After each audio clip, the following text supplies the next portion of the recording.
This is a joint meeting with the Finance Committee and also the DPW Building Committee. So I'm going to call the meeting to order. We have a few items that we're going to be taking up, and then we will continue with the annual town meeting public forum, which starts at 7 p.m. So with me for the select board, I have David Phil, myself, Molly Keegan, Jane Nevin-Smith, and Amy Parsons. Randy Iser is absent this evening. And Amy, do you want to call yours? Sure, I call the finance committee to order. In attendance tonight, myself, Amy Friday, Pierre Matusco, Paul Benjamin, Shardul Parmar, and absent is Andy. Okay. And Jim, we posted the committee, but it's just yourself right now? Well, yeah, but they probably won't be on. Okay, so Anyway. when we hit your agenda item, if you need to call it, then we can, okay. Okay, so the first item we have is an item unforeseen that has to do with the FY26 budget funding. So where we last left off is at our meeting last week, we took votes for the budget that was presented that showed I think about 340,000 or so coming out of stabilization. But the select board voted unanimously to support the finance committee. There was a split vote in favor. And since that time, our finance director took it upon herself to do some work over the holiday weekend to see if it would be possible to come up with a scenario that might address the concerns of the two finance committee members who were concerned about presenting anything showing funds coming out of stabilization. And so the reason that this is an unforeseen item is Linda really just pulled this all together yesterday, from what I understand. So wanted the opportunity to at least present this as another alternative to see if concerns could be addressed. Okay. The vote last week, you have two budgets. One, it says clearly at the top, voted for 16. That's the one you that was approved last week by the full select board and by a majority of the finance committee. And then the other one, which is says proposed 422, 423, I think it says at the top. That's the new one that yes, we did just pull together with a few things yesterday. The reason I did this and talking with others, there is a feeling that it's important. At least we aren't always going to be unanimous, and that's the way it is. That's fine. That's also the democratic way. But if there was an opportunity for unanimity, especially in a situation that involves a $23 million budget of the entire town, we would like to approve and stand behind. Then it was certainly worth an attempt to see if it could be done, especially since it was so clearly said that the reason to not approve the prior budget was the use of the stabilization funds. And so the budget that I have, first off, took the stabilization funds right out. And that left over $300,000 reduction in the funds available, and this is how that was handled. An objective of, I think, of mine and probably most of you, is to have a budget that is as much a continuation of the status quo as possible, since we are talking about a possibility of an operational override when we get some more information over the next few months. Operational override will be the time when the people in town can vote. They can decide, this is, oh, I want things to continue the way they are, or it's more important to me that we cut this budget back and live within what we have. If we went ahead at this point and made those kinds of cuts, we're not preserving status quo. What we're doing is prejudging what the town would be doing, and certain cuts would be irreversible. You can cut people, And then, let's say an override passes, you can't necessarily bring those same people back, plus all the stress and distress that it causes throughout the town. If we can avoid that, we can. So since we represented right from the start, the stabilization fund were there to support moving the ambulance budget into the general fund budget. The cut from not using stabilization funds would fall on the ambulance fund. Now, that's a steep blow for a single department until I figured out that what we really all that we really need to do is get us 1 quarter through the year. So the new fiscal year begins in July, August, and September. By then, we should have an override vote and won't know what we're doing. So in the meantime, rather than cause disruptions throughout a budget, because there's no single place you can take 300,000 from, other than here, I didn't take the entire 315,000 out of the ambulance fund. Now, the ambulance is left with the 94,000 now, 94,000 in receipts.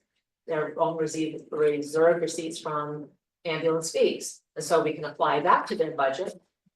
And that, plus there will be a balance in the article that we have pre-funded for the ambulance. It looks like there will be enough by the end of this year that would also help carry them through the summer, and to cover the individuals that may feel impacted from this kind of reduction in the budget. So the end result is there are no layoffs anywhere in town, anywhere, not in the ambulance department and not in any other departments. With the continuation of the way the town is operating now, will continue through the first quarter of FY26.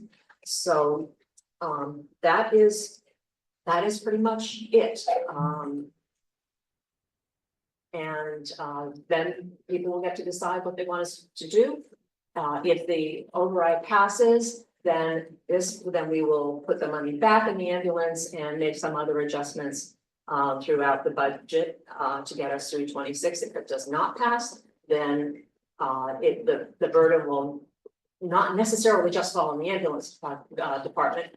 There will have to be a relooking. Really, we'll have to go across the board and look at all departments and see where would the best places be to cut that kind of money, not only to get us through 26, but in anticipation of moving into 27, when we know costs would probably be rising again, that we'd have to make the kind of cuts in 26 that would also allow us to carry in and have a reasonable FY27 budget. So we don't want to spend out every last dollar in 26 and not have anything carry us forward. But that takes time. It's not something that we could do, in the last week or even in the next week.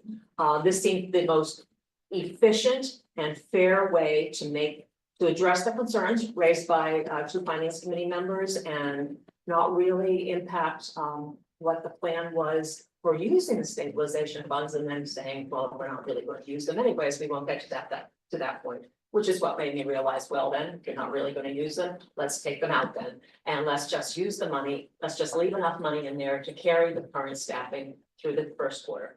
So that kind of is my logic and my philosophy, and I leave it to you as to what you want to do. You have the 2 budgets before you. Now, when you're saying for it, it comes out of the ambulance budget.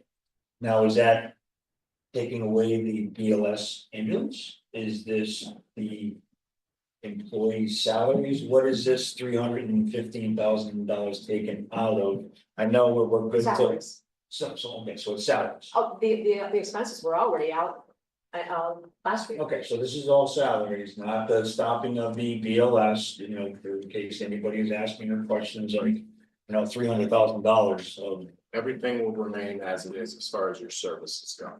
Okay, so you still have Action Ambulance as your primary ALS service, and the Hadley Fire Department will handle second calls and ALS intercept.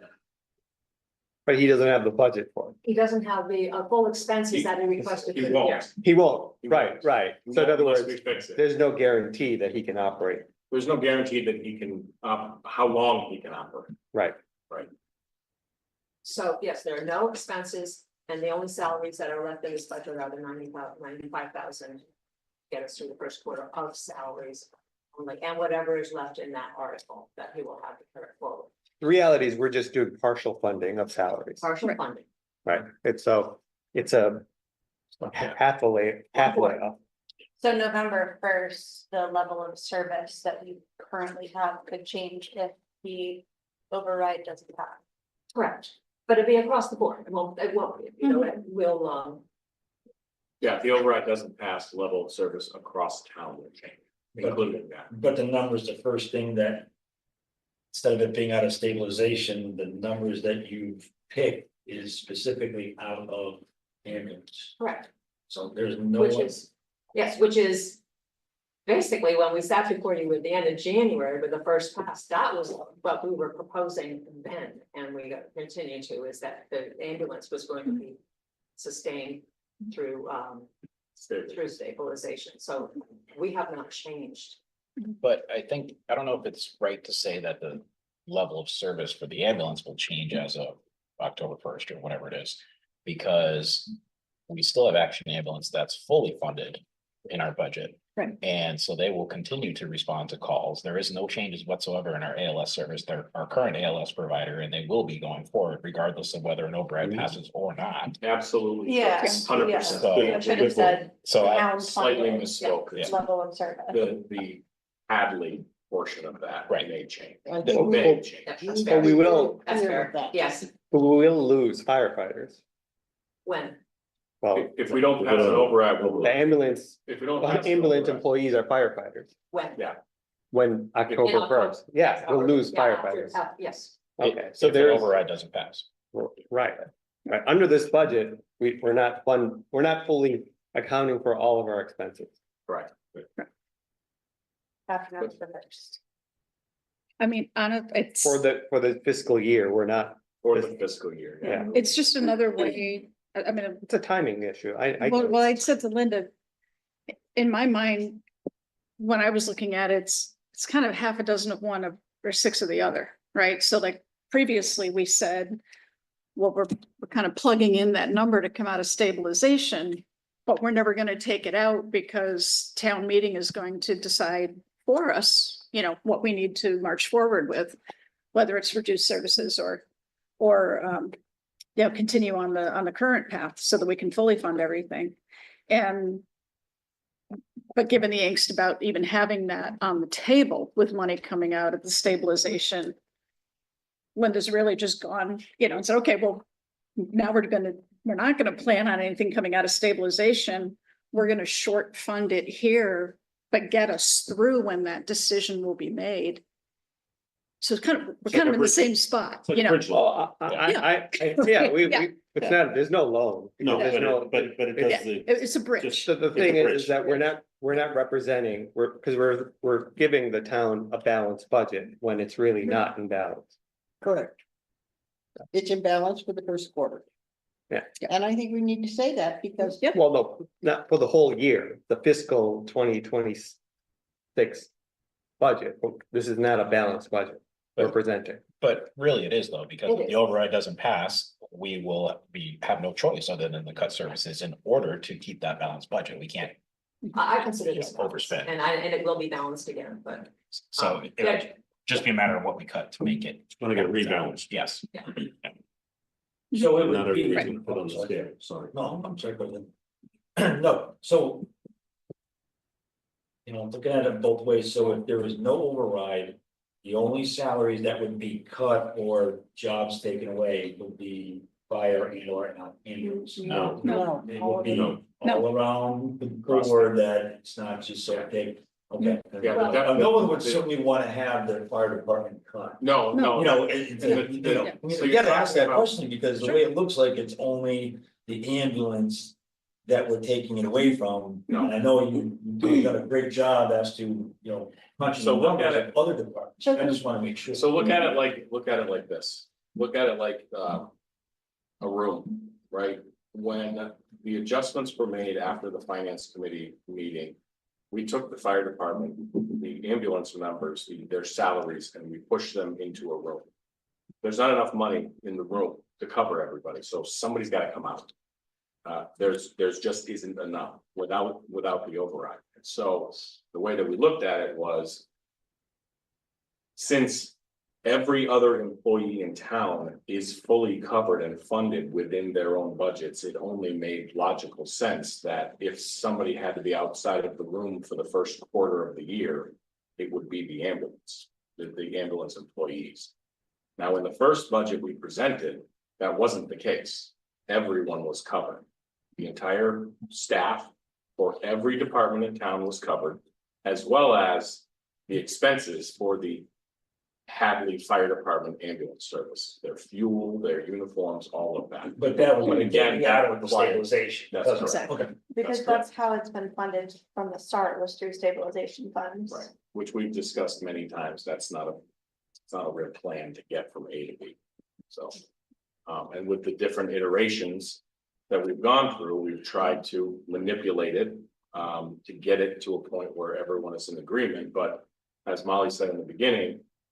You know, even though we say we're not gonna touch the funds, it was still enough of a concern that we don't wanna see it even on there. We don't wanna see it on paper that we're taking stabilization funds, so completely understandable. So this is like the last ditch effort to get everybody on the same page, and again. We don't like it, we don't wanna do it this way. But like I said, there's just not enough money to build the room to get everybody in there, and. We have already gone through expenses. The expense lines are gutted, like we went through everyone. And there's no other place to find $400,000, is that what we're at, 400 for their salaries, 390 something? Yeah. about 400. There's no other place to find that outside of other salaries, so if we put them in the room. Somebody's gotta come out. Jane, were you trying to say something? I think that this makes the issue of the override much clearer with stabilization not in the picture. Oh. We don't want to use stabilization. And that means. In the past we have, but what it means, it's a false number. And it gives us a sense that we can do this, but we can't do this. And so we're now going to the town to ask them what their wishes are. No, I know Amy had presented this before, this would be, there wouldn't be any, there would be a hiring freeze. Cause I know, you gotta ask this because these are the people are the openings that from now until, until September, there would be a hiring freeze. Right? Well, it was just you didn't really. Well, I know, need it's to freeze all just an idea, but I know, we're doing this to the fire ambulance. These are openings of departments wanting this. But we're not really doing anything to anyone. No, I'm talking about when it comes to, these are openings that people would, so there is a hiring freeze until this all gets figured out until after pretty much September. There is a after the- hiring, rehiring slowdown. And it has to be done carefully. In fact, we just very recently had a departure that. If it's not filled, it will trigger so much overtime that you'll wish we filled it. So that's the kind of judgment that has to come to, the management. And, it depends on the department, depends on the position. Mhm. There are others. So what we said last week about very intentionally slowing down rehiring in some positions is still stands. Okay, So there will be, yes, if there's some on the list, I mean, we're not, that was a list that was, given to us, and some will work, some will not. Some it's a matter of, it'll work for a little while, it'll work for a month, 6 weeks, but it's not gonna work for the next 4 months. So that's why we couldn't go to a department based on that and say, okay, we're gonna cut this job since it's open right now and we'll fill it maybe in the fall. Because you're asking a position to stay open from April until October. And that would Whereas have an we can impact rotate- on services. It will. That action would have an impact on Yes, services. Yeah. and by leaving them all funded. We can rotate where those empty spots are and save the impact on the budget. So someone who would want to replace an assistant. Within the month, it might be asked to wait 2 to 3 months And then that gets filled and someone else has an assistant or a position open, that now it's their turn to be open for a while. So I think there's going to be a very strong effort. I think it's already been underway. It's not new, but I think maybe we haven't really. There's been an effort to see if we can save some of these funds, because when we don't fill a position, if it stays open for 2 months at this point, that's cash that's going to come from that departmental budget right back into the town coffers and be assessed in our certified free cash as of July 1 and available for using in the fall for other items. So Resulting in overtime. say that again. I said if it's not resulting in overtime. If it's not resulting in overtime, yes, which is why we just couldn't do that commitment to a freeze if a position opens up. It sounds good. I mean, and it does. It sounds good. Positions open, leave it open until we get all this resolved. But there's another line there called overtime, and there are certain positions, and I just don't want to get personal with any department or any individual, but I think you can imagine that there's some that you have to replace right away, and others that are more easily pushed off a few more weeks. Not easily. Everyone's valuable.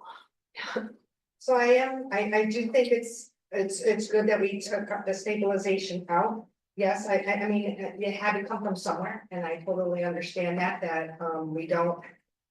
And it's much easier just to hit one bucket. And we will address it afterwards, so I understand that. I'm very pleased to see not using stabilization, because I feel like in the past, yes, we have used it, but it was for a purpose.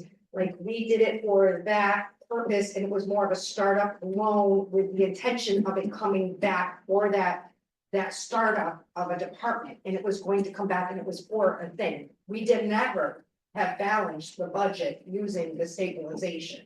We did do the OPEB once, but the only reason why we did that, Linda was saying at that time, we were making more money how it was invested. So it was from one investment to another investment. And we were actually making more money in the OPEB investment than we were in that. So those are the few times that we touched the stabilization was for those purposes. So we haven't used it just for, even when we were thinking about capital, we said, no, we used other things. We didn't use it for the capital. We've never used it to actually balance the operating budget. And so if we take this out, now we can actually say, when we have to go through and try to get our bond rating again, we can say that we've never used it. As it is, we hope, if the override goes, we can get back on track, because right now we've already got a strike against us with the OPEB until we can get that back on track, right? We need to get that eventually back on track, because right now we're not on track where we were.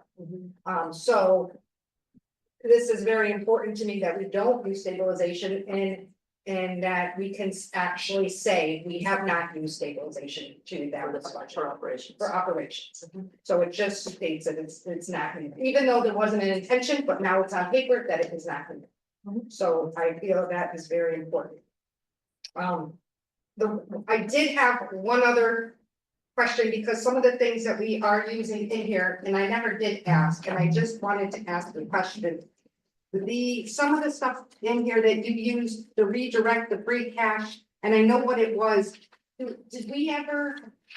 Does it show, or I know you talked to DOR and you got no pay. Did we get that in? Did they send something back in writing for our, just in case something ever came back to us? Did they ever? No, just a phone call. It was actually a Zoom call, and I know who I talked with, and I met him a few times before, so Okay. he says no, is that is that's allowed, it's generally discouraged. Well, it is, so I'm just, But- in case someone else was around, or is there, it would be great if that was somehow documented somewhere, so we could if that ever came up, we could say, yes, they gave us permission. If it was, say, to next year, or down the road, or even an audit happen, or whatever might happen, we could say, yes, here's our verification, because that is something that's not a regular thing. Is there that a we do. transcript of that Zoom meeting somewhere? No, no, this is It wasn't, it was a one-on-one, it's like meeting with your attorney, basically, he is the Department of Local Services attorney. And he said that, we might even hear from DOR about it, but he said, but it is okay. Then the reason is just discouraged, let's say we decided we needed some more money, so we start making cuts in this year's budget, and we throw it in and we pile it up to the money that we need. But we did this as a very discreet, we targeted 2 items that, especially OPEB, with an intention and part of a plan that we're not going to fund it in 26, and we're gonna back up and not fund it in 25 also. So it was coming from one place and it was part of an overall plan, and he said, that's fine. So, what I could do is I'd be happy to send him a confirming email about that. That would be fabulous, just so that it was. I will do that, because to ask them to actually write something up is No, I get- unlikely to happen, but I know how to do this. Okay, I know. that would be wonderful. Yes, okay, I will do that.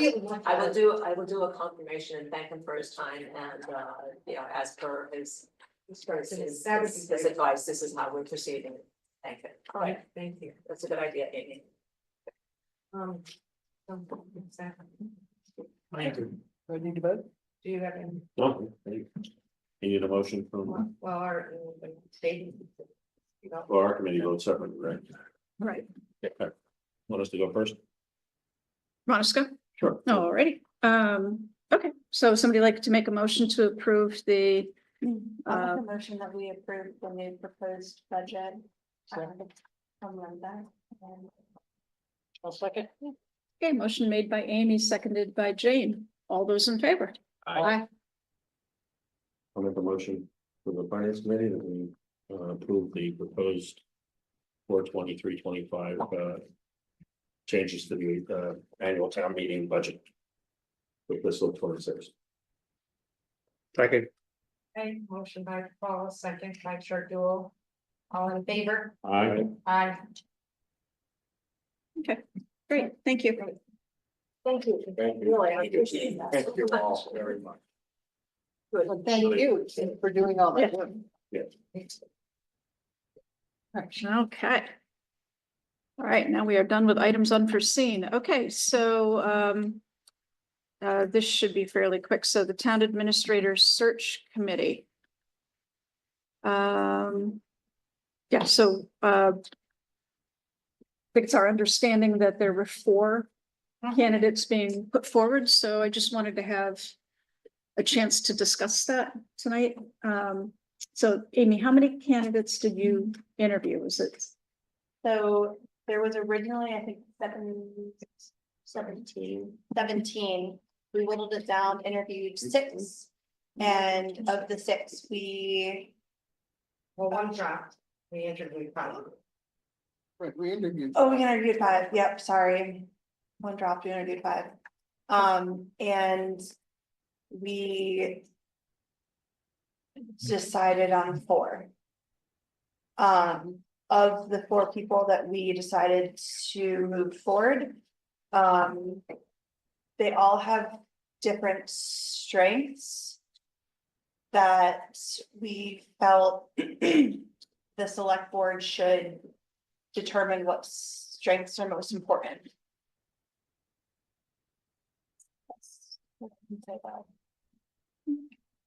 Yeah. Yeah, and yes, I think we were hoping to have 2, maybe 3, or it just seems like a lot. That's what we charged the committee with, and I'm concerned here that it says John is already moving. It's executive content, so it isn't. Oh, I'm sorry, Mhm. okay, So- Ryan, won't say anything there, but we hired him, and therefore we should be doing whatever we ask him to do, and if we feel like the search committee should meet again, then that should be able to happen. Yeah, so just so you're aware, if we did want to shrink it back down, this, you would have to direct the search committee to meet again, discuss it and decide on 2 or 3 to move forward. What is happening right now is John has already begun the background checks and Mhm. financials and all the other stuff that happens. It'll probably take 2 to 3 weeks. To finish. Well, that'd be useful to know anyway, so. Yeah. Regardless of which way. What do you think? I mean, I'm just thinking about us having 4 candidates coming through. All 4 of them, it has to be fully public, that they're finalists. The idea of the search committee was really to whittle it down. We had 2 select board members on it, I know. It was pretty, the committee was pretty divided. On all 4? Or, Like I said, they had all different strengths that, yeah. Thought we were pretty divided. I think the committee could hash out more executive session that would be useful in public session. How long until the backgrounds come back? You said a couple weeks. He said 2 to 3 weeks probably. So maybe we wait till that comes back to whittle it down, because that may make the difference anyways in how many interviews we end up doing, and because I'd kind of like to see 2. Because just thinking back to the last search committee that I was on and the interviews here and how many hours we spent with I think we only had 2 candidates here, and we spent a lot of time interviewing the 2 candidates, and I believe multiple meetings before we kind of whittled it down. So it's a lot of time. Okay. I can reach out to John tomorrow. I can tell him to continue on the background. That's what we all decide. I doubt with just seeing their resumes that a background check will eliminate them, so to speak. Yeah. So they would then have to be eliminated based upon what we know about them. By the committee. Put forward to candidate. John has built set of questions. It'll be slightly different than the last company that you used. He's asked for you to decide if you want to ask the questions, if you prefer that he ask the questions, then ask follow-ups. I think he has a way of shortening what you're concerned about significantly. Probably won't have to do 2 nights of interviews. Certainly, you won't have 2 candidates to go through. So I guess Jane was on it, right? Yeah. So, and Amy, were you on it? Okay, Amy and Jane. So between the 3 of you here, sounds like you were kind of divided as far as who to recommend. So do you think you would be able to come to a consensus of which 2 you would recommend for interviews, or is it that divided that? So I think one of the things that happened was. We interviewed 4 people in the same day. 5 people in the same day, and then we had a discussion. That was not a good plan. Because we were already all exhausted. And it was like too much all at once. So I think if we could figure out how to schedule that differently, or even 4 would be less, and maybe with a shorter period of time. And then have a conversation again. See somebody, if we see somebody once, and we now have an opinion of that person, and we say, okay, here they are, choose from these 4 people, which will be best on the select one. We need to, I think the committee's charge was to get deeper into it than that. I think we could meet again. Yeah. So you want to meet just for discussion, or do you want another interview? I think we just discussion. Let's start I the took notes. discussion. I have the page of notes on all of them. Yeah, yeah. It would be nice to have some of the, if John could give us the questions he gave, so we could look at. Cause I didn't write down the questions, but I wrote down a lot of notes, and then maybe his questions be like, oh yeah, that person said that, that Yeah. person said that. I don't think so. Well, they're in the, Alright. emails. Oh, so wrote down pretty much everything. Well. Oh, And Lauren. Laura was there. oh, that was helpful. Okay, All right, so while we're talking about it publicly, I would like to know, whether or not however many people end up in front of you for final interviews, would you like the facilitator to handle the questions and you all just ask follow-ups, or would you like to ask the questions yourself? No, I think you should ask them, because I think because it's all public, it makes it most fair, so that nobody can they'll come back and say. "Thank you." You can ask any follow-ups you like, we handle it the same way, and he handles it very well, it's more of a discussion. That's what we're paying them for anyways, right? That's exactly right. And then the other question that he would like an answer to is, do you think that you'd like to make a determination that evening? Or pause it, think about it, schedule a second meeting? Make a decision. I think maybe schedule an executive session that evening so we could take a break and then come back in public if we need to, because I remember last time. That there were some doubts and we basically said, yeah, there's not enough information, so we need to schedule another meeting. But maybe we see a rock star candidate that we say, yep, this is the one, and we all agree on it, you know. All of that is fine, except for the executive session. We have to have it all. Oh, it all has to be, Okay. Okay. So you can do that. You can just basically finish the final interview and say, thanks for coming, schedule a whole separate session where you have discussion and then make a decision if you want, after you all sleep on it, and think about it. That way, or we could just add that in, yeah. Do we have to decide now that we're gonna do that? Can we decide at the end of those interviews that, oh, okay, it's really clear, and I think we're gonna vote tonight, or I'd like to really sit on that further. I could make this a short bullet point agenda item. For a future meeting before the 27th, answer these folks, if you'd like time to think about that question. If you want. You know, my question was, could we, after we have interviewed them in open session, Yeah.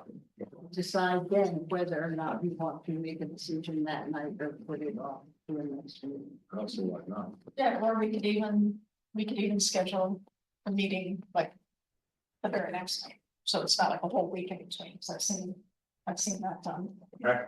Yeah. Right. And then if you don't need the meeting, you just cancel the meeting and then you decide to take it under advisement and you're back the next night to finish. But I think as long as we have the post, you know, we're posted, so we have the ability to make the hiring decision or not that night, because Yeah. we could find a rock star, we could say, we don't like any of them, go start over, so. Right, so as we stand right now, we are, I don't know if we're actually posted yet, but we have selected 27. That's the date to do the interviews. And then, so we'll just do the 28th as the next one. And while everybody's looking at your phones, you all told me the 27th was good, we're done. Should already be in your calendar, you already had this conversation. May 27th, right? Yes, sir. All right. I said, I'm not coming in on Sunday for you. Yeah. Okay, so All right. we'll have select board at 6 o'clock on the 28th too. So the 27th, yeah. Okay. All right, let me, I will, reach out to John tomorrow to tell him what we've discussed here today. I'm sure we have questions, we'll schedule a separate meeting of the committee, and then we will bring it back. You say two, so my question is. The communities, and I think that should be sort of. What if the committee decides they would like to interview them before we present, and then we really got a time, now we've got a month to work with it. Well, no, I we, mean, you're talking about 3 interviews for people that, because they've already interviewed once, we're gonna interview them again, and we're gonna ask the select board for a third time. No, we should just, as the select board, since we are oversight of that committee, we just say, when you two guys have a discussion and write it down, no more interviews. Until we bring it to Would us. it be possible to get Lauren's notes, because maybe she, especially since she was. Yep. Ahead of time, so we So can I'll- look at it. You and I'll If come you don't mind. tomorrow and we'll, craft the email and maybe you could scan and send your notes to me and I'll put those into the email. Okay. Thank you. All right. Well, hers was different because She she. was like the stenographer, so. Yeah. it's Yeah, all- you're, it's all above board. Yeah. All right, you can absolutely do that. All right, I'll take care of that tomorrow. Thank you. Okay, we appreciate it. Okay, and then we have a meeting to discuss the DPW building update. So Jim, it doesn't look like you need to call a meeting. There's no quorum, correct? Come down right here or here. If you sit here, you can see everybody and I'll share my microphone with you. Well, at the last meeting, we had two different, proposals from the architect. One was for 18.1 million for the, two storage bays, one wash bay, one mechanics bay, and the full contingent of the office space. And the other one was the original, that was about roughly 15,000 square foot building, 18.1 million. The 23,000 square foot building had everything that we originally had designed, and there was more storage bays. And that price came in at 19.65 million. And there was some concerns about, there's quite a big difference between the two sides of the building, but only a small difference in the prices. I agreed to go back to the architect and review it with him. And well, he stood firm on his 18.1 million for the 15,000 square foot building. Because I gave a little brief letter that I distributed to everybody, why it was the way it was. The DPW building committee has recommended the 23,000 square foot building as the preference to go forward to town meeting with. And after speaking with the architect, because based on viewing history of a recent facility in Boxborough that I had mentioned last time, he felt comfortable with going with the 23,000 square foot building at 18.7 million. So he did not feel comfortable reducing the other building price at all. And well, I'm not going to argue with the gentleman. That's what he's getting paid for. That's what his opinion is. I did send Jennifer a spreadsheet based on the tax rates of the 18.7 million. One up this we could see it. I just wanna know whether the property value on $200,000 in town, because I want to buy it. Pardon?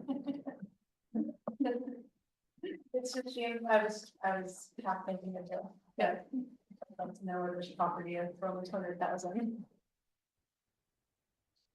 It's open land with a chicken coop on it. I'm not certain. Well, no, I was just on like, I like to go to realtor.com, and it's like everything in town is like 1.2 million and up. No, seriously, I go there all the time, because I like to look.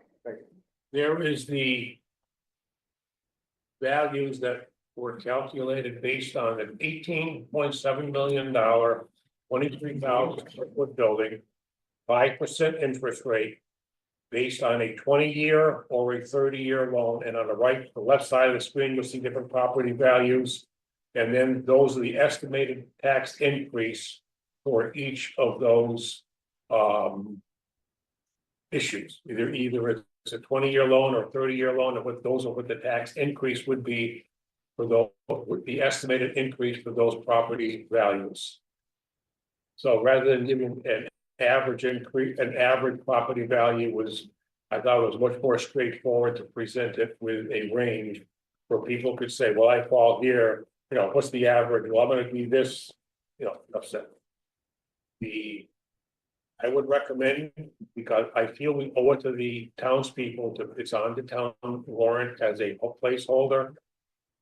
My opinion and the opinion of the building committee is that it should be on the warrant to at least give the feeling of the taxpayers, the townspeople, to see where they stand. Will it pass? Will it fail? What kind of comments are we going to get? Is it, where should we go? I hear what you're saying, Jim. My concern is we have a week to sell this to the town. And just another question, is this just residential or commercial? It's irrelevant. They both the same tax Same rate. rate, All the same tax rate. All the same tax just rate. multiply up. There we go. So Yeah, I'd like to see like more, $1 million. well, that's, Well, just take the 5 and double it. yeah. so this is the last article, right, on the warrant. Yes. So what's our hard stop time? I know we hit that in the past with town meetings. What time do we have to stop the meeting at? Or until somebody called the one. So this is why they won't be calling. No, I'm just. With this large of a warrant, I just wonder if we can make it through. And we start at 7, right? Yeah. 4 hours. I mean, I could see. Sure, I'd like to get it on there and see what people see, but I just. We might have 2 hours of discussion just about this, so. And I just continue to worry if we're basically starting town meeting, you know, with the consent agenda, and then we pretty much go right into the budget. And we're gonna be teeing up the conversation about the fact that we're going to be coming back to you for an override. And we don't know what it is. Right, it's not like we're going and saying, and we're asking for X, because we still have work to do on that front. My concern is that people will be inclined to vote it down in the absence of all the information about that. I'm absolutely in favor of bringing it to the town. It's strategically a question of when's the best time to bring it, in my mind. You know, whether we do it now, I mean, I suppose on the one hand, if it gets voted down, we can bring it back if there's a special town meeting, but then sometimes people don't like that. Right, you already said no. You already said no, I agree with that. I would like to see maybe it go to town meeting to go there. And then possibly someone would bring it up and say, we're going, you know, I would like to take a pass until the special town meeting. But if it actually went there, what I do like about it, it is last, so people, if they needed to leave, they could leave, but. I like the fact that that guy that we're paying is gonna be there to answer questions or come up with things that. So that way we have a little bit more information going into the summer. So wouldn't he be, if we have a special town meeting, wouldn't we be He's able only to? going to attend one. That's the way the contract's written. Oh, he's Which going to one? He will, I specifically asked him that question. Oh. He said if the town meeting is not until the fall, he is willing to attend that fall town meeting. All he would ask is there's some kind of a simple memorandum from the town administrator that he would sign saying that, you know, we're gonna continue this part of the contract to the town meeting. It doesn't include any other work. Any other work, like we asked him to do a drawing or a estimate, it would be at an extra charge, which we don't have the money for. So, he's willing to extend his bit of contract for the next town, for the town meeting, if it's not held next week. So what about like a town meeting between the two town meetings? Like a special town meeting? No. I mean, Fall is. I think that's what Jim's talking about. Yeah, it was He's willing to go to one town meeting, we pick which one. Right. So if we're going to have a special town meeting to coin Mike's race before, I don't know, in October, fall town meeting, that timing wise, that's probably gonna be September, is that early September? Yes. And so we would be covering this article and the overall. I think that's much better to give them all the information about finances at once. It also, from my point, gives us time to have the DPW open house again. Have people see what's going on, understand the implications of not only the DPW building, but what it would mean for cuts to various departments if we don't have an override. And the final costs. And we can't do that anymore. I think it's my concern by saying you'd go to a different place. Yeah. That was the most important thing to me, that he went to a meeting. And then the ballot would be the override and the special ballot and the special. Right. Special, right, whatever. Special square town meeting. I like it. Special square. I understand the logic, but I'm concerned. To me, the most urgent thing in the room right now is the special town meeting and getting whatever override we need to catch up and plan for the future. And what I'm concerned about is if we put both of these things into that meeting, it's going to be one extremely long.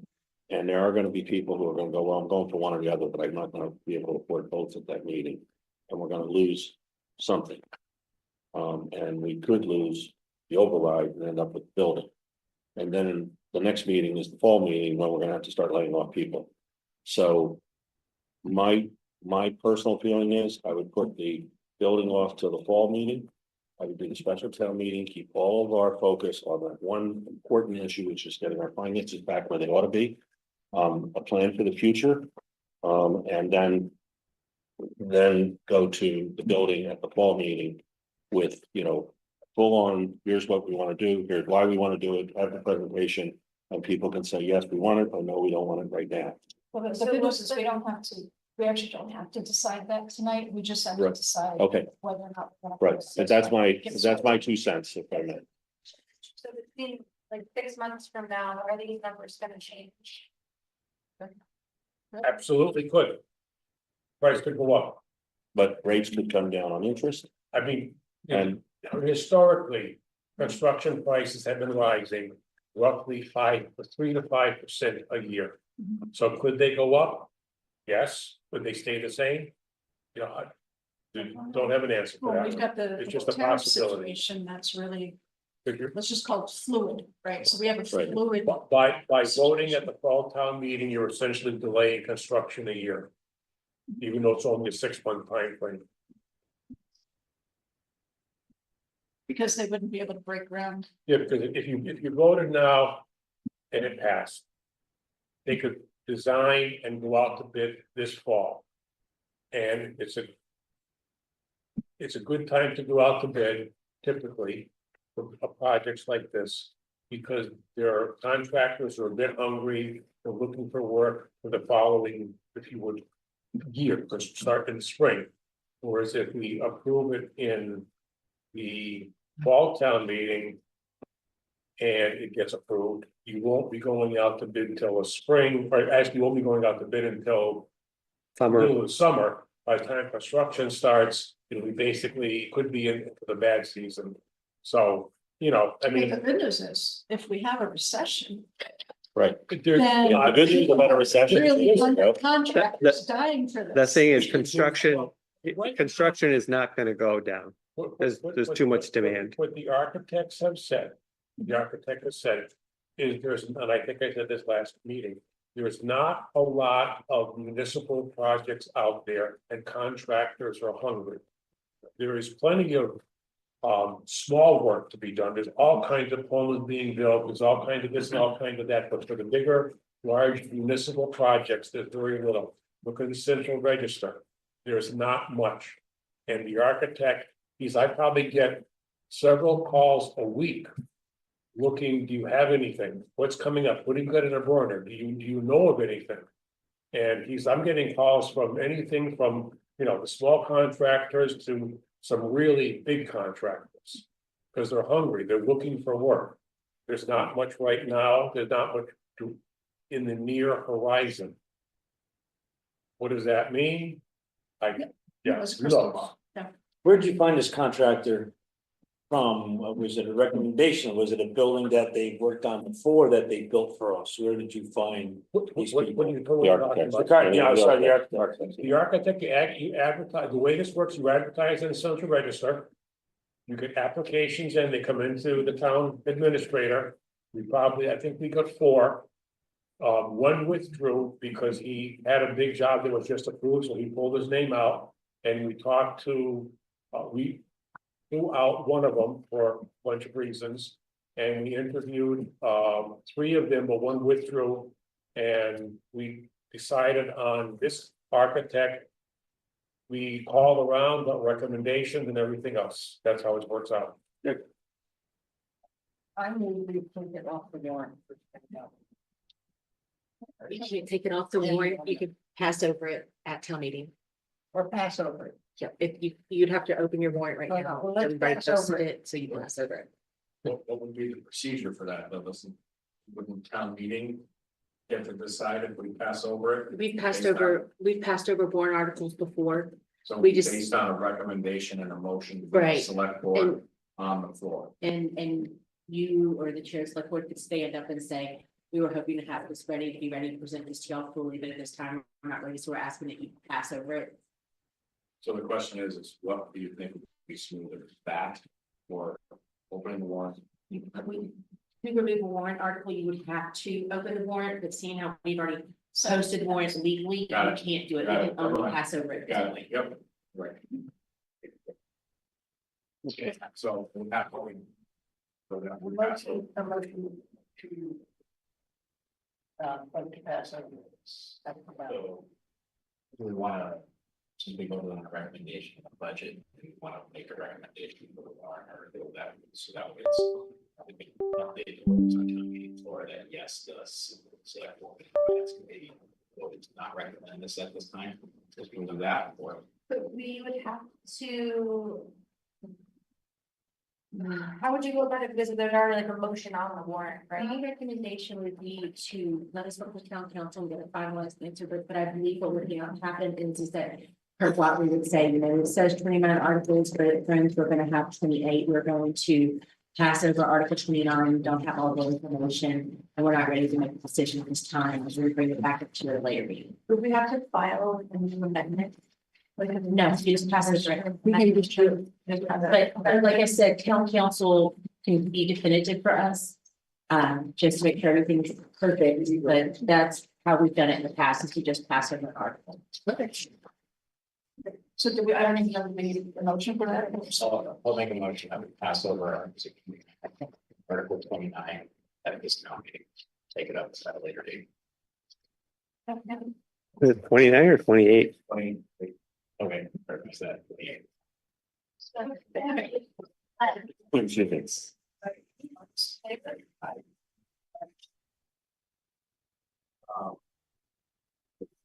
That's a great. Do we have to? We don't have to. I don't think. We don't have to. Go on your shoulders now, for once. Yeah. Thanks a lot, guys. You're welcome. Yeah, and Jim, I think we've said it here repeatedly, but just. Fair saying again that. We really appreciate all the work that the committee's done on this, it's just, we have. A series of unfortunate, kind of coinciding financial events here, so, you know, but this needs a good end result when we finally get it in front of everybody. It is important though that the gentleman, that the architect does come to a meeting, so we want to make sure we hold on to that and make sure he can come to one. I don't know how quickly you have to give him a date. On what meeting? Right. Okay, all right, thank you. So we have 2 minutes to spare. Before we continue with the annual town meeting public forum, so I would suggest at this time, if anybody wants to take the break. So,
the articles that will be presented on May 1st at our annual town meeting.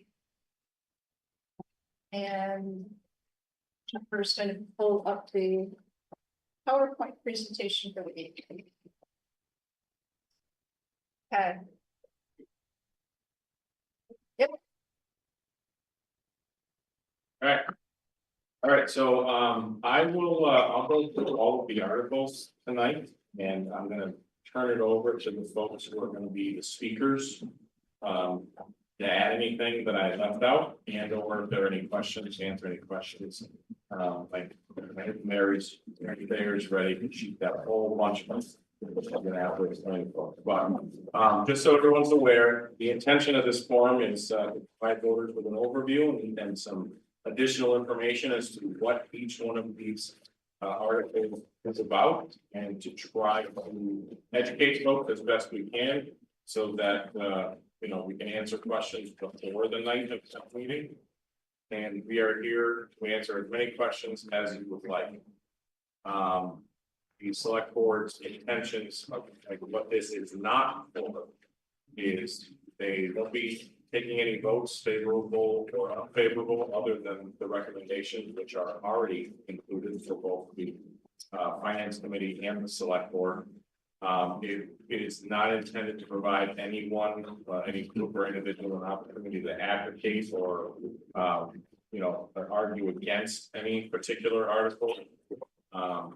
We just want to go over them and explain them as best as we can, and again, answer as many questions as folks would like to ask. So with that, we will jump right into it.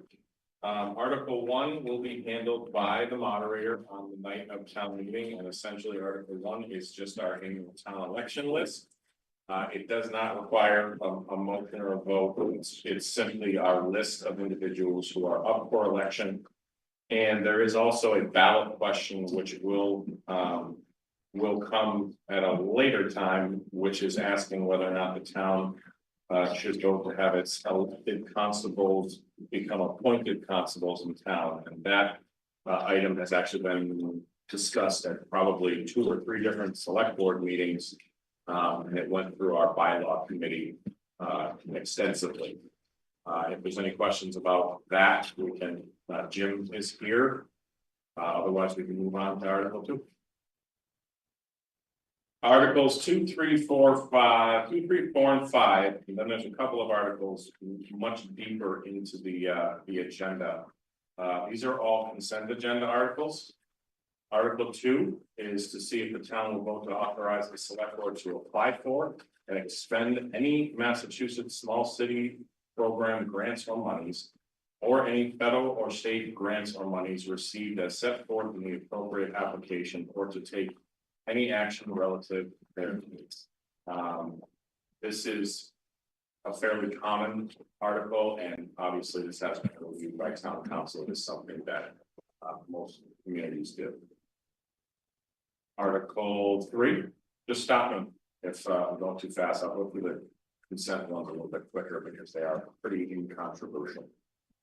Article 3 is the chapter 90, to see if the town will vote to appropriate funds provided to the town by the state under chapter 90, and such other funds as the Commonwealth of Massachusetts Department of Transportation may provide, and further to authorize the select board to enter into contracts with the Commonwealth of Massachusetts Highway Division for chapter 90 type money allocated to the town by the state, or take any action relative thereto.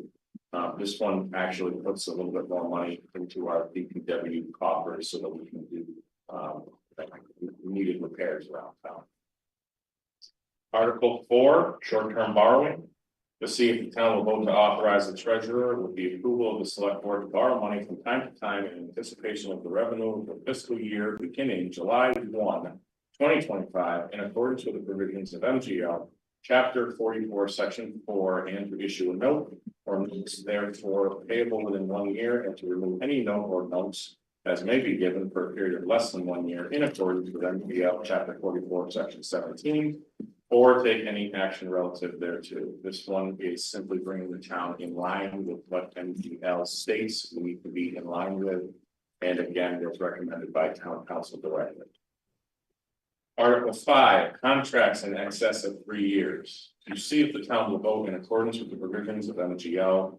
Chapter 30B, Section 12, subsection B, to authorize the town administrator or select board to solicit and award contracts for terms exceeding 3 years, including any renewal, extension, or option provided in each instance.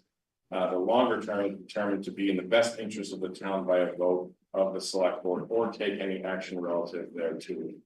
This is simply a good business practice. There's a lot of companies out there that if you extend agreements with them, you can negotiate a lower price on behalf of the town. Kind of a no-brainer, more of a housekeeping item. Article 6. David will speak to this on the night of town meeting, but I will go through it in case there are any questions. I know Scott, I saw Scott here earlier, is the water treatment plant filtration membrane reserve. What you see in that picture is a water treatment plant filtration membrane, But no. but not ours.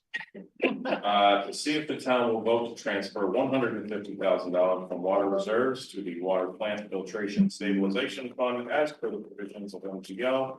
Chapter 40, section 5B, for the purpose of repairing and replacing water plant filtration membranes and associated expenses, including any incidental or related costs, or take any action relative thereto. Yeah, sure, fire away. Scott, in case there's a question. Maybe Jen did, looked like there was someone that put a question in. No, it's an iPhone thing. Oh. It said how to use this device. Is that what it- Was it you? That was me. Okay, oh, sorry. Okay. We're good, moving on. Article 7 is the omnibus budget amendments for FY 25. General fund and amend the FY 25 sewer enterprise fund budget. See if the town will vote to amend the fiscal year 2025 general fund budget voted in Article 1 of the warrant of the special town meeting held on November 14, 2024. And as funding therefore raise and appropriate and transfer from available funds an amount sufficient to fund various line items in the FY 25 general fund budget, or to take any action relative thereto. And further, to redirect the sum of funds from free cash to FY 26 budget in Article 8.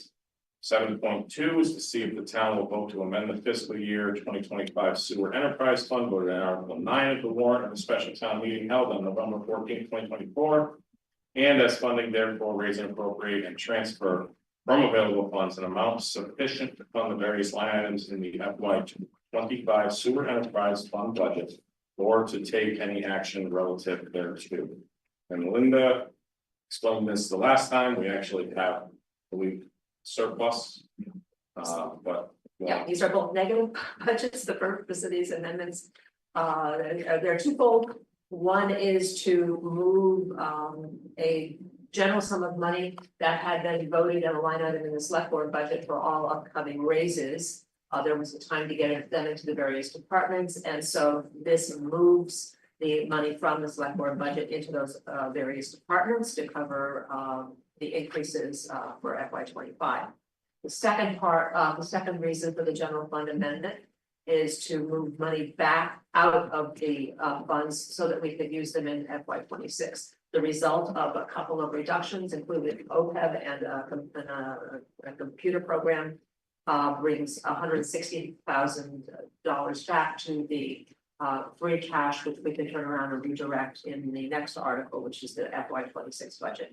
It also makes some reductions in moving in items funded by opioid and funding, brings the money back to the opioid fund. So that's a negative budget, negative bottom line budget, as is the enterprise, which means $5,000 back to the sewer reserves out of budget, out of debt payment, and the sewer reserves that would use the extra money. So they're both negative budgets.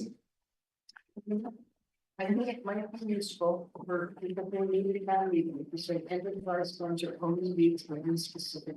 Okay, they include the sewer, the water, and the admin media accounts, you know, which are budgets, which are departments that are exclusively funded by the records. Okay, happy to do that. I have two comments. One is I think the finance committee was 400. Y'all voted on that the night that everybody was here. Oh, we did? Yeah, That same means separate. there's- Yeah, Okay, and all the others are 4-0. Y'all messed me up with this a little bit, but everybody else is 4-0 here. The other thing is, how at town meeting are we going to discuss this? Is this something that you're planning on getting up and talking about, or is that something that you're asking for the finance? I think this one on the 25 budget, since it's technically moving them around, that we had to handle, but I'm happy to get doing art, so. Okay.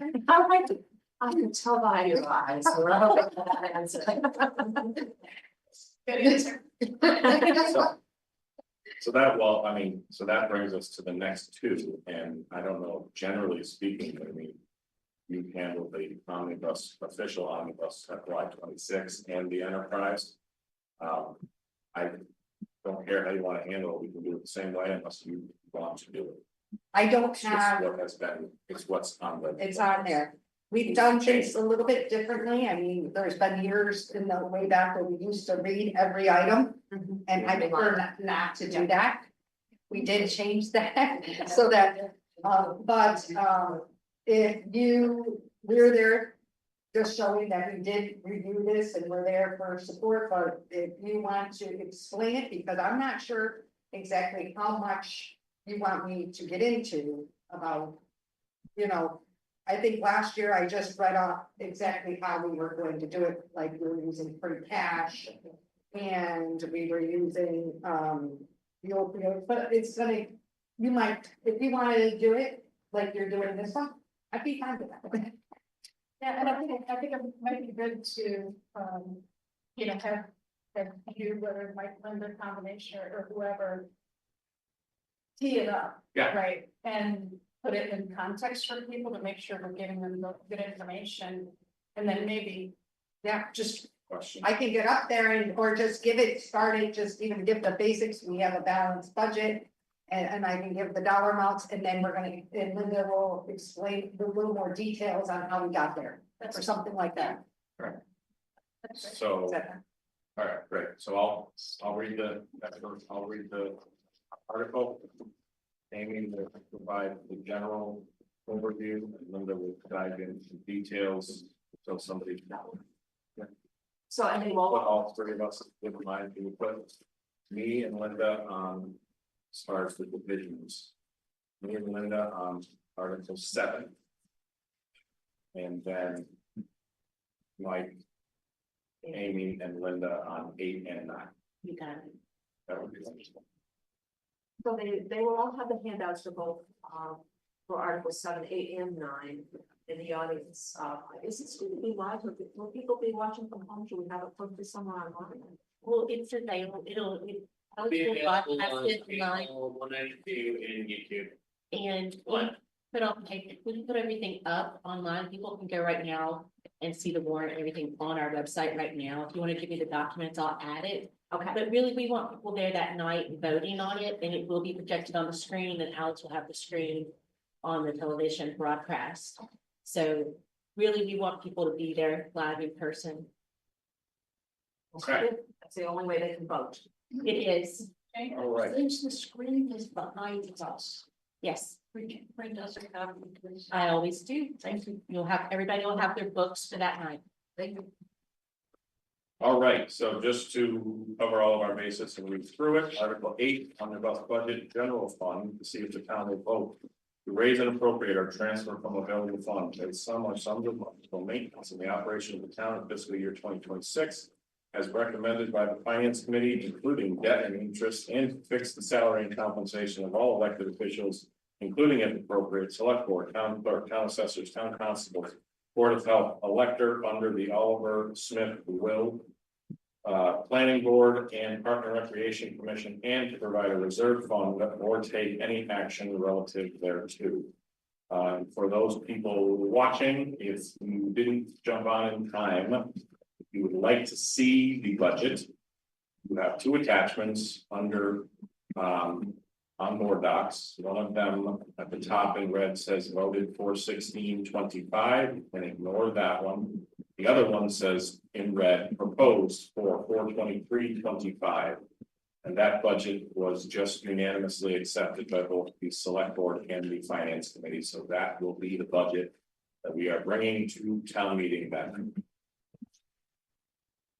That includes, by the way, both general fund and enterprise funds, which I am going to read the article now unless Jennifer wants to say something. No. Oh, okay.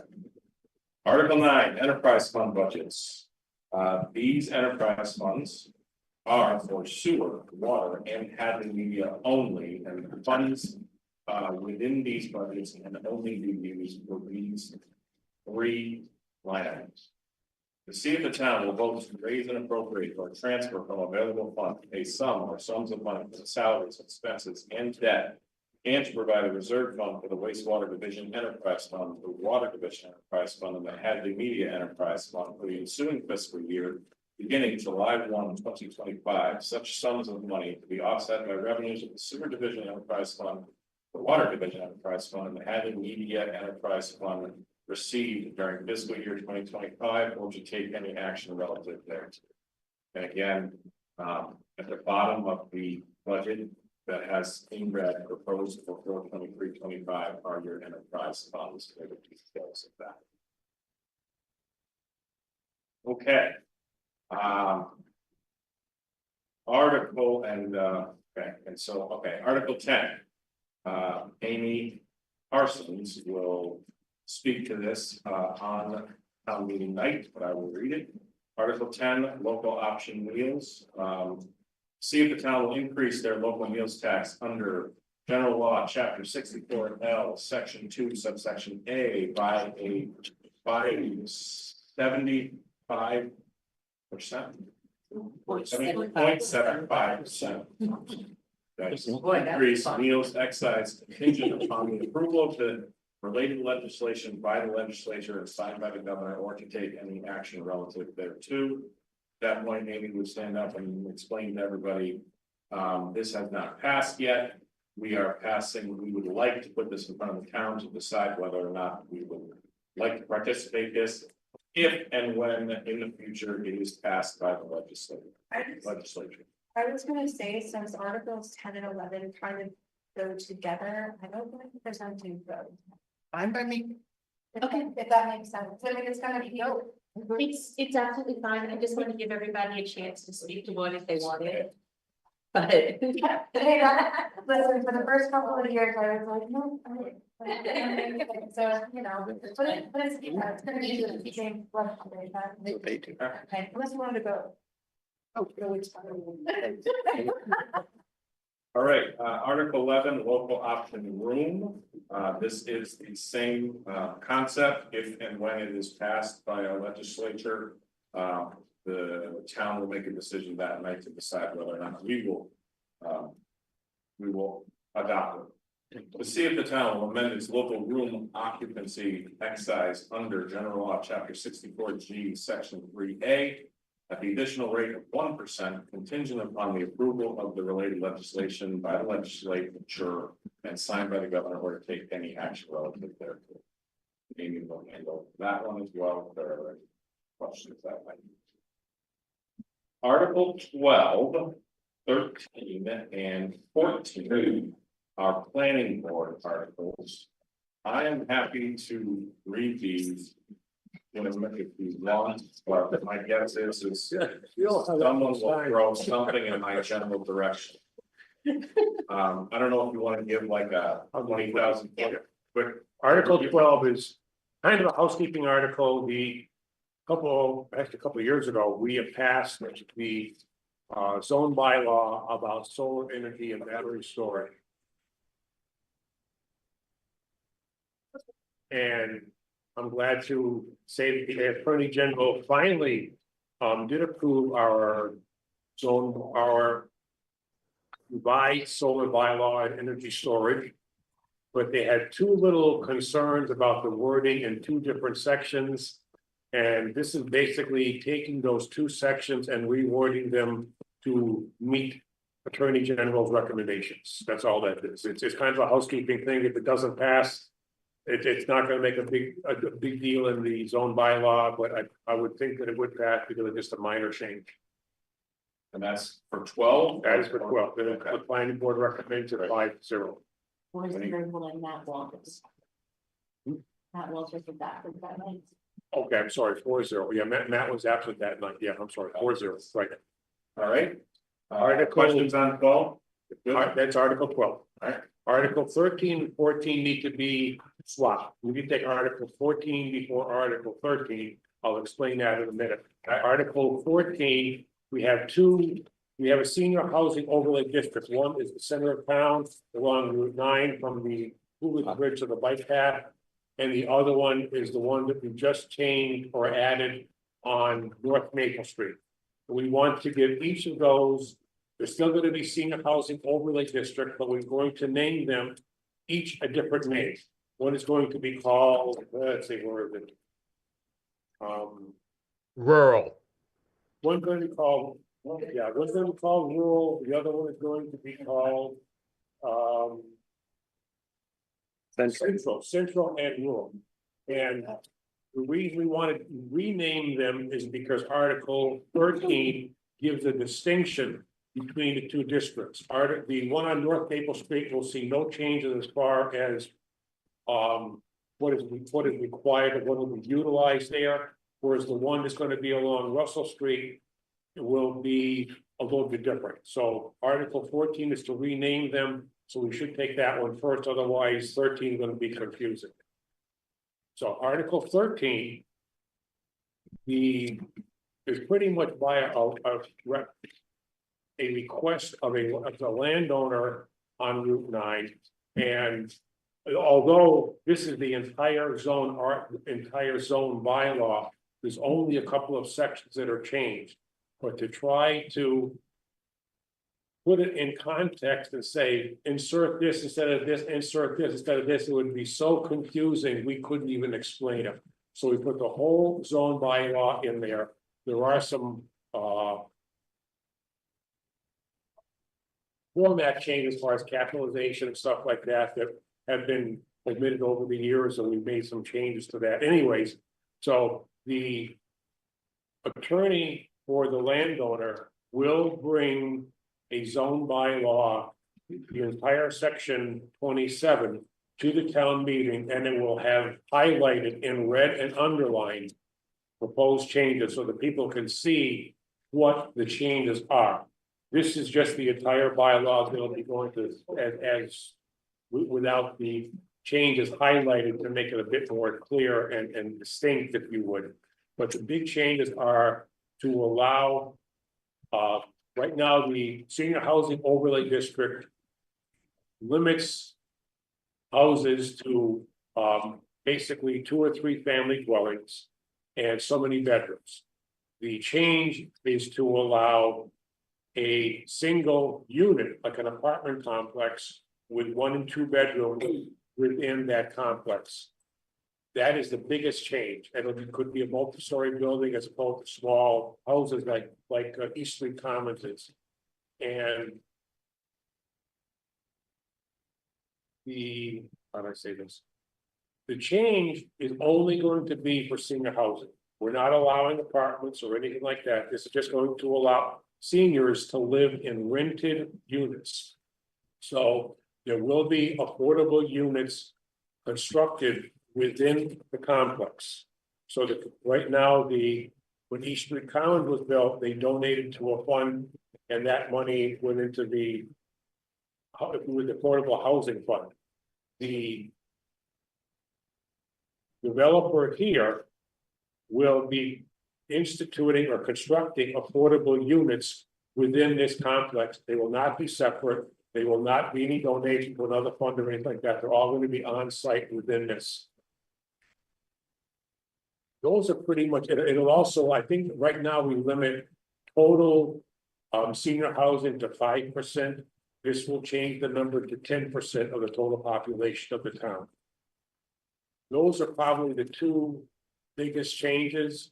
And you have any other comments on this one, Bill? Is that about it? No, I think you're fine. You're good. Well, those are, I mean, there's just some little tiny changes in there, but those are the 2 biggest ones. And Jim, in the past, I think, the planning board just reminded town meeting that what they're actually voting on is the zoning change to allow, they're not approving a particular project. That's right, that is correct, and right now, this bylaw exists. Like I said, there's just a few minor tweaks that'll be more clear when we get the stuff printed and read from the attorney. At the town meeting, and people can say, oh, we're not approving the whole bylaw, we're just probably. There's a lot of little single line changes that you insert, and like I said, it would be extremely confusing, so just more straightforward to do it this way. I'm just curiosity, how did you choose the number 10% when a third of our population is seniors? It's a starting point. A little bit of history on this. When senior housing was approved, gonna be over 12 years ago, it was an unknown. And we treaded on very thin ice because we had no clue what we were going to be getting. And we've had one project, potentially a second one coming in on North Maple Street. But senior housing is, like you just said, there's a lot of seniors. Might we need to increase this in the future? Absolutely. This is a number that was chosen for the time being that might have to increase some more. Senior housing is, obviously, low impact. It brings in good taxes, and seniors, to be honest, don't cause a lot of trouble in general. Okay.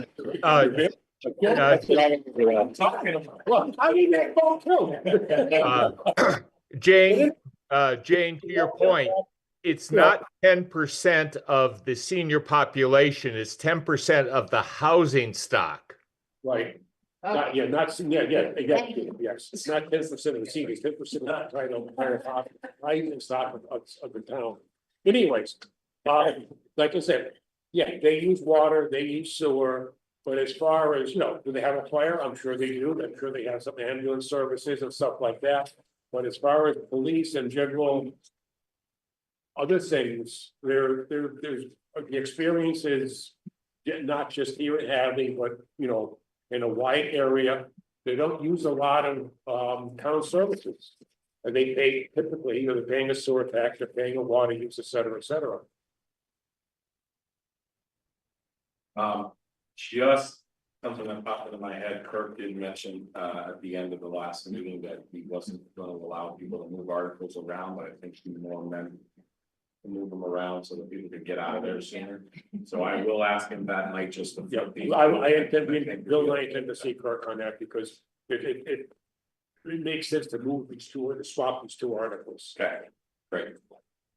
Okay, moving on to Article 15, Molly will explain this on that night. It is fairly lengthy. Ultimately, what it comes down to, I'll try to do what Jim and Bill just did. But ultimately, this is something that was recommended directly by town council. It is something that our finance director already does. Essentially, it allows her to gives her the authority to enter into certain original payment agreements to work out appropriate payment schedules with different vendors. And it is required by NGL, so we are simply codifying it and working it into our the way we operate. Can I ask a question on this? Right. Linda, is there anything in the language of this article that is more restrictive than what you are currently doing with tax title in terms of the terms? The one is the requirement that at least 10% of the amount be paid at the outset of the agreement. I have done more than on that. And so I would be interested in whether that's how mandatory that is. Also, the philosophy that getting money in is the benefit to us, and if we make it too difficult, we're not going to get the payments. But this is if that's what we need to be doing, then that's going to have to be clear from the outset when we set up the payment agreements. Thank you. Okay, Article 16 and 17 are consent agenda items. However, we have historically, and we like to have CPA articles regardless of whether or not they are consent. Kind of fall in line with the regular articles, and Mary can explain and you can ask questions about them if they would like. So I'll read them, and if there's any other questions, or if we don't hit anything that we want to, Mary can just jump in. Article 16. See if the town will vote to act on the report of the Community Preservation Committee on the fiscal year 2026 budget and to reserve for later appropriation the following sums of money from the Community Preservation Fund estimated annual revenues.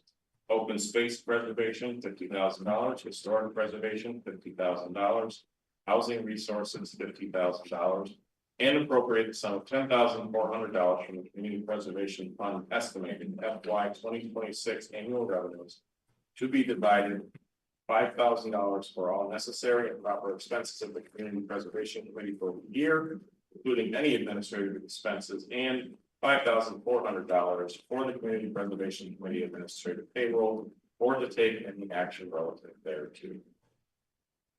Eric, is there anything that you want to jump in on and describe or explain further? What you read is correct. The slide is actually last year's, Yeah. so it's a sorry little about bit that. different. It'll be fixed for town meeting night. And we need to, the Community Preservation Act requires the Community Preservation Committee to estimate the 26 budget and put 10% in each of those three categories. And then the administrative payroll is for the land use coordinator's fund, part of her salary that she does to support the CPA committee.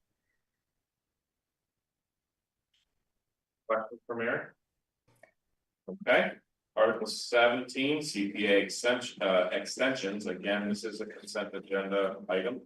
To see if the town will vote to extend the deadline by 2 years for the following projects funded by the Community Preservation Act funds, or I'm sorry, project. From the annual town meeting 2023 historical commission tour.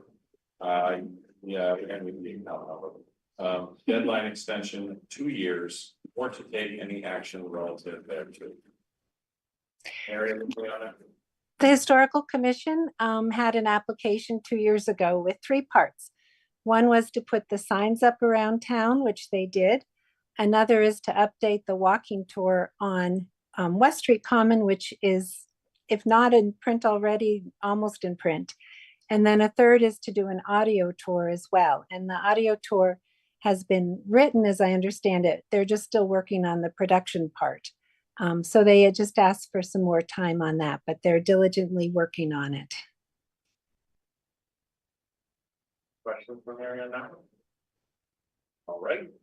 Article 18, CPA Reserve 17th Century Hadley deed and mortgage. To see if the town will vote to transfer $2,200 from the Community Preservation Act undesignated fund to the Hadley Historical Society for the restoration and preservation of the 1663 Quan mortgage and the 1676 John Crow estate deed. Said funds are to be expended under the direction of the town administrator within 3 years of the date of town meeting approval. Any unspent funds will automatically return to the foregoing Community Preservation Act fund by that date, or take any action relative thereto. All right, anything on that? I can give you more if you'd like, or if that's enough, then I won't give you more detail. Any questions that you'd like more detail on? All right, Article 19, CPA Old Hadley Cemetery fence. See if the town will vote to transfer $50,000 from the Community Preservation Act Historic Reserve and $22,000 from the Community Preservation Act undesignated fund.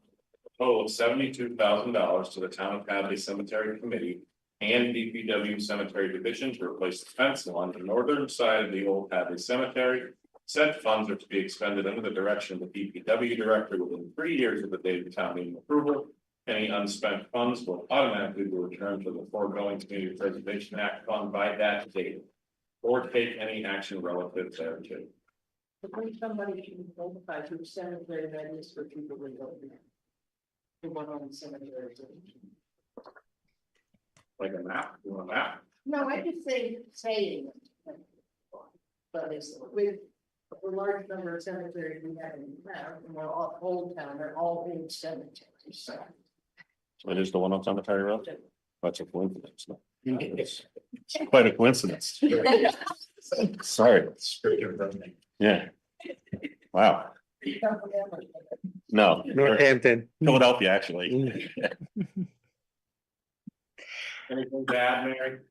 I do. I just wanted to clarify a little bit that on the north side, which is opposite Cemetery Road, parallel to it, the wooden fence there is just deteriorating. It's falling apart. And there's a lot of overgrown shrubs and invasives that are along it. So we've been asked to replace 1,000 feet of the fence with an decorative aluminum fence that'll fit in well with the cemetery and should last for many years. And the 72,000 includes some money for inflation and you know, if there's anything extra, it does come back to the CPA fund. All right, you're gonna, Jim? Yeah, I got a quote on this. Yes, Alan Weinberg presented it and he had gotten several quotes and they'll be fine tuning that as well. He just got verbal, not a official That's quote. fine. That's fine. Right, right, I just want to make sure it's not a dart on the wall. right. Okay, Onto the bell. Article 20, CPA North Hadley Hall Bell. To see if the town will vote to transfer $6,500 from the Community Preservation Act undesignated fund to the Hadley Department of Public Works in order to build an enclosure at the North Hadley Fire Station for the preservation and display of the bell that previously hung in the North Hadley Hall. Said funds are to be expended under the direction of the town administrator within 3 years of the date of town meeting approval. Any unspent funds will automatically be returned to the foregoing Community Preservation Act fund by that date or take any action relative thereto.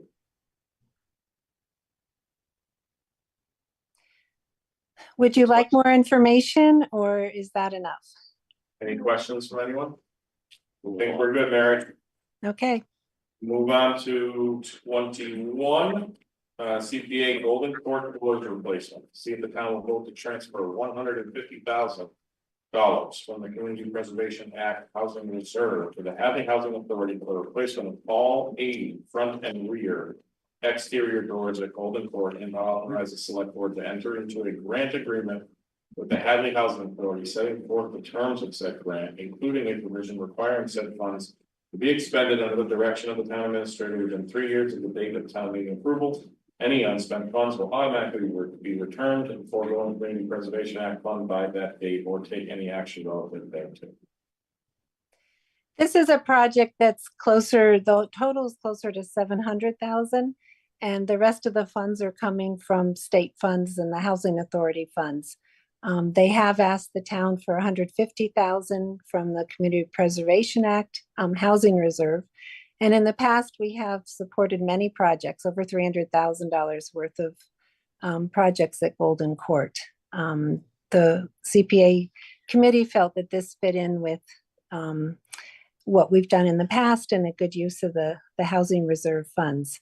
And the doors are original from the 1964 and leaky, and this will be a big improvement for the property there. Questions for Mary on that one? Okay, 22, Article 22, CPA First Church Steeple.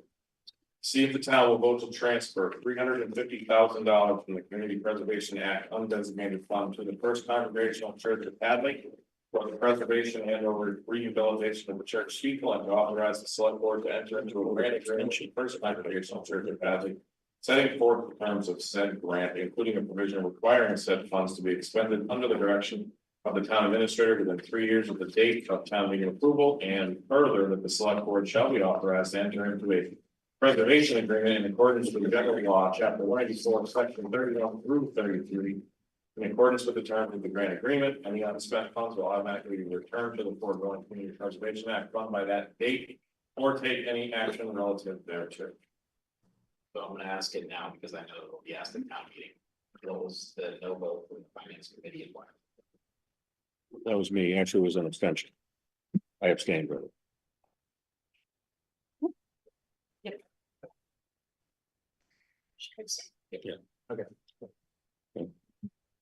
So on this one, just a reminder that at the 2022 annual town meeting, 100,000 was voted by town meeting to be used from CPA funds for the church steeple. But when the work actually went to be done, there was more required from the town in terms of engineering reports, and also more time passed with more expenses, and it became a bigger project. So this is what the board at the church said would be enough to cover what needed to be done in addition to the 100,000 that's already been approved, and also some funds from the church. And it's a big project, and it's certainly a historic building in town. It was the 1808 third meeting house in town. So that's what they've asked for to do this project. Any other questions on that? Okay, articles 23, 24, 25, and 26 are all APR articles. I know Mary and or Kayla. Kayla is here as well. If there's anything to add, please let me know. Article 23, Catherine Kelly, APR. To see if the town will vote to appropriate up to $7,187 from the CPA open space reserve and to transfer $7,188 from the transfer of development rights fund for the purpose of acquiring an agricultural preservation restriction, APR, on all or a portion of the parcel of the property known as the Catherine Kelly property, assessors map 11C, parcel 16 and 19. And to authorize the select board to enter into such agreements on behalf of the town as may be necessary for the town to be a co-holder of said APR. Said funds must be expended within 2 years of the date of town meeting approval. Any unspent funds will automatically be returned to the foregoing Community Preservation Act fund by that date. Mary or Kayla, anything to add? Yeah, so the Agricultural Preservation Restriction Program is a program through the Massachusetts Department of Agricultural Resources, where they purchase the difference between the fair market value and the agricultural value of a parcel of land. And they usually ask for between a 5 and 10% town contribution just to have some local buy-in. So this combined total actually represents 5% of the total APR value. The state is providing the rest. And historically, the CPA and conservation TDR fund have split the cost 50-50. So that's what we're proposing for, or the CPA and the Conservation Commission have both recommended that split. Questions for Kayla? Oh, There's that much money in the TDR fund? Bring these articles? That's coming up. oh, There's a slide that will show you. yeah, we got a whole summary, two summary slides actually. Okay, Article 24, Margaret Riley APR. See if the town will vote to appropriate up to $6,875 from the CPA Open Space Reserve and to transfer $6,875 from the Transfer of Development Rights Fund for the purpose of acquiring an agricultural preservation restriction, APR, on all or a portion of the parcel of the property known as Margaret Riley property, assessors map 9, parcel 14. And to authorize the select board to enter into such agreements on behalf of the town as may be necessary for the town to be a co-holder of said APR. Said funds must be expended within 2 years of the date of town meeting approval. Any unspent funds will be automatically returned to the foregoing Community Preservation Act fund by that date. Take it away, Kayla. So this is also a 5% contribution from the town. The total APR value is $275,000, and they're asking for $13,750 from the town to preserve about 8 acres or 7.96 acres. The question, I can't see it from here. Does the map name the road? Because we had a lot of new people in town meeting who will not know where Margaret Riley lives. It has Bay Road is right there. It's labeled Bay Road. Okay, I tried to make sure that the maps that were used showed the roads. okay, thank you. I can't see it from here, so Okay, maybe I'll mess with that one and make it a little bigger. Okay, thank you. Okay, article, any other questions for Kayla on that? And that's all of them that come this through. Right. Yeah, thank you. Article 25, Holper Family Nominee Trust. See if the town will vote to appropriate up to $6,250 from the CP Open Space Reserve and transfer $6,250 from the Transfer Development Rights Fund for the purpose of acquiring an agricultural.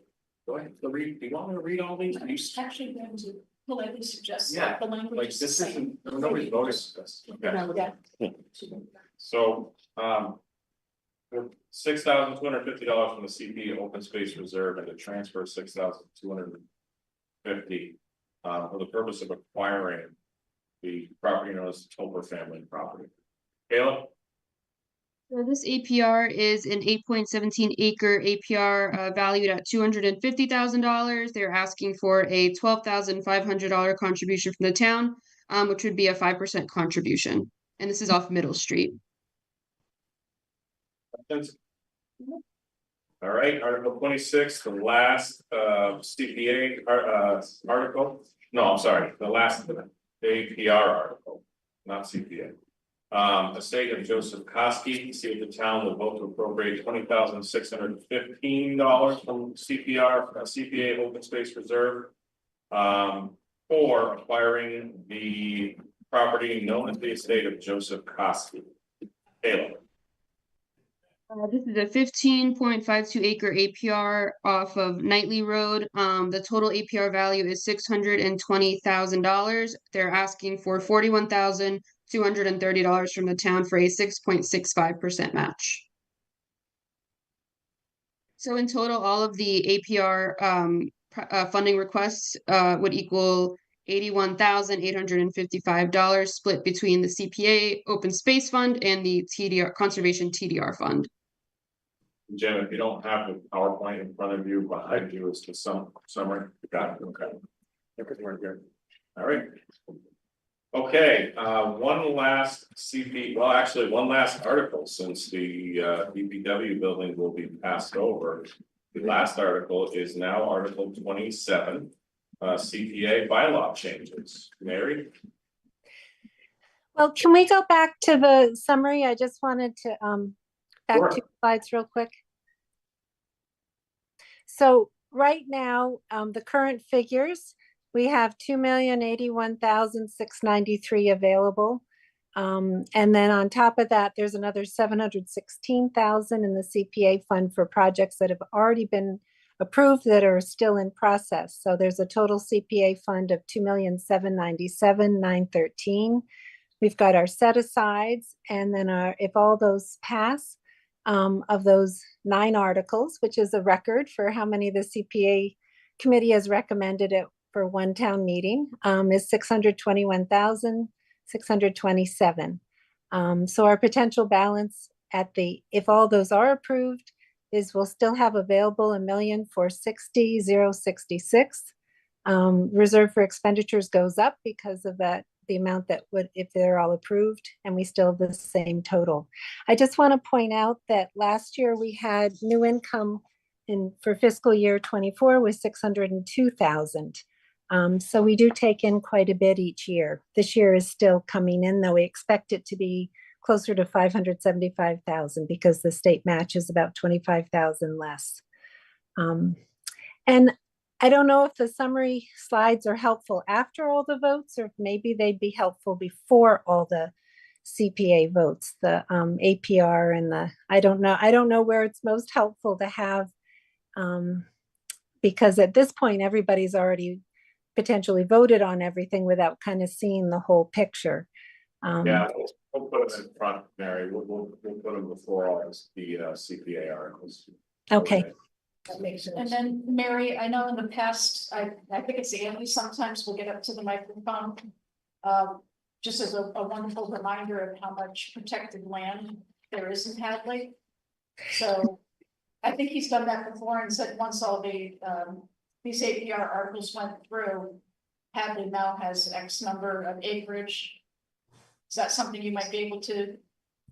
Yes, there's with CPA funds, it's been over 1,400 acres, but there's closer to 6,000 acres protected in town. So it's quite a great thing, I think. Good. This brochure that we have on our tables tonight is very nice. Thank you. Thank you. Yes, and I will mention that at the beginning of the slides here too, because not everybody might have seen it or taken it, but thank you. It's that shows a whole lot more of the story for people that really want to dive a little deeper into where the funds have come from and what they're used for, and you know what some of the totals have been since it was adopted in 2004. I don't know if it says in that brochure, but if you have 6,000 acres protected of APR, that's roughly 25% of the town.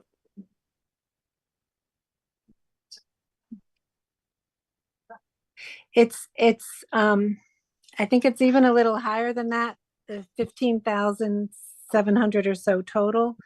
I've got too many papers in front of me, but we've been doing some work on that. So it's even a little higher than that, and I can mention that. The total count has about 25,000 acres. That's all, including housing and everything else. But I'm saying that's roughly 25% of the entire town's acreage. Okay. I believe the number is closer to 30. Oh, go ahead. Farm wise is very high. I would like to add that last time I checked in with Mass DAR, Hadley has the most acres in APR of any community. It also has some of the best soil, or the best soil, so that tracks. We also have protected land that isn't APR. Which should, if you're doing the big number of how much of our land is protected, should be included. Yes. Yep, we do. We've been, Kestrel Fund did some research for us this spring and gave us updated figures on that. So I'll have that with me. That would be great. Thank you. Thank you. Okay, so the last article, we'll jump back ahead to the CPA bylaw changes. Mary, I don't know if you want to do a. Sure. You on that one? Sure. We were asked by the bylaw change committee to take a look at our bylaws, so we did. And as often happens, since they were last worked on, you know, in practice has changed a little bit. So there really aren't minor, they're just minor changes really in terms of the terms. We made it what is actually in practice. The select board recently allowed us to have a backup, somebody to an alternative member from each of the 6 committees that make up, that are appointed to the CPA, or send a representative to the CPA. So that's in there. The state has updated their bylaws for the CPA. So that's some of the changes, like artificial turf is not allowed. That was added to the state bylaws. So we added that in. So it was just to make ours again match the state, and also in terms of the terms to make it what is in practice.